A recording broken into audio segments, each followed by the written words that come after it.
Yes,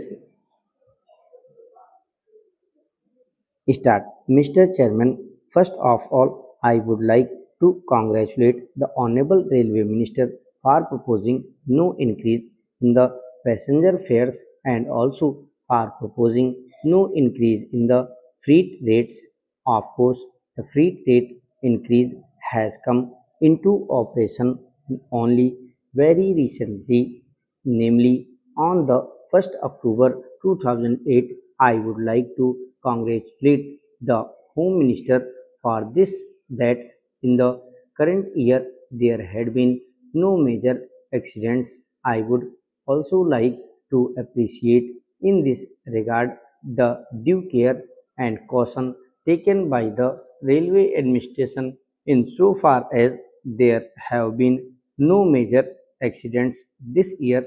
There is also another aspect that if we examine from this point of view, we will find that the increase of 50% in the net earnings is not after all a very bad performance. Here we might remember that the net earnings could be much more, but for the two factors about which the Honorable Minister has complained and about which many times questions were asked in the House. I am referring to the ticketless traveling. This ticketless traveling has assumed a very large proportion. In answer to a question in this Honorable House, it was suggested that the detected cases ran into some lakhs and under undetected cases were bound to be perhaps much larger than those that have been detected. This has assumed such a large proportion that there must be a concerted effort to eradicate this evil. The Honorable Minister has appealed to the public to help in the eradication of this evil. I would make two or three suggestions in this regard. One is the progressive use of intercommunicating coaches, what are known as vestibuled coaches in the train, so that even during the running of trains, checks could be carried out without delay in running. Another is just as we have propaganda pamphlets regarding properties of the railways, we might also have propaganda pamphlets regarding ticketless traveling, inviting public cooperation or passengers cooperation, and saying that wherever they detect any ticketless travelers, they might at once convey the information to authorities concerned.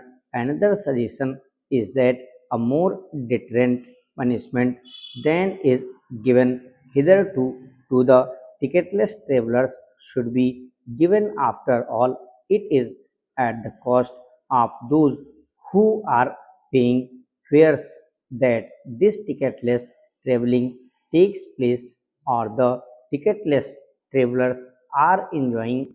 I would also suggest that, but for the connivance or active help rendered by the railway officials, this would not have assumed such a large proportion, and a concerted action must be taken with regard to that also, namely, instantaneous action should be taken to punish the persons who are involved in helping the ticketless travelers. The other thing which creates this gap in earning is the good traffic.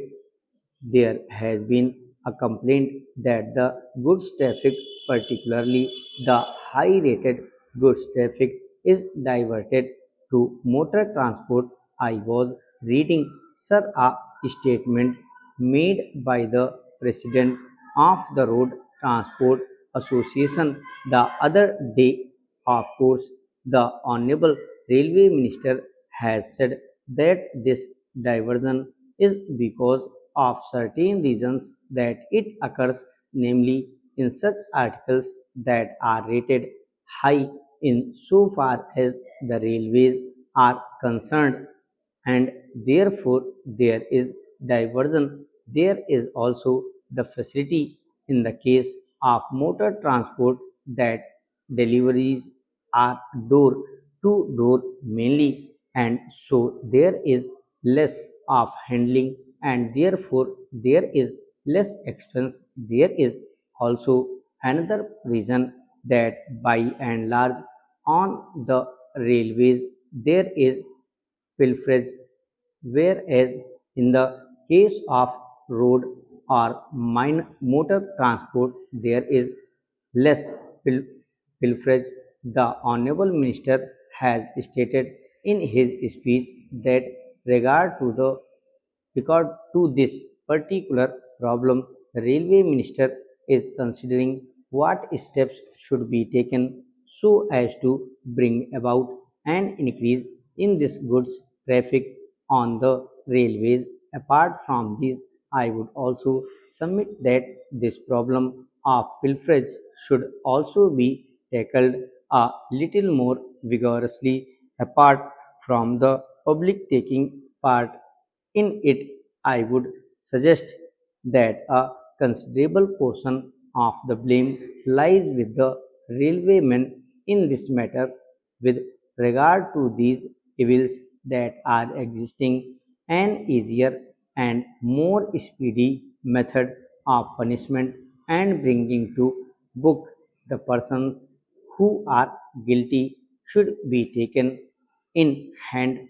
At present, the manner and the method in which these inquiries are held produced delay, with the result that all the evidence is destroyed or manipulated, and the result is that the guilty people get away with it. I would suggest that in the matter of these inquiries, a minimum period should be provided within which time the inquiry should be over.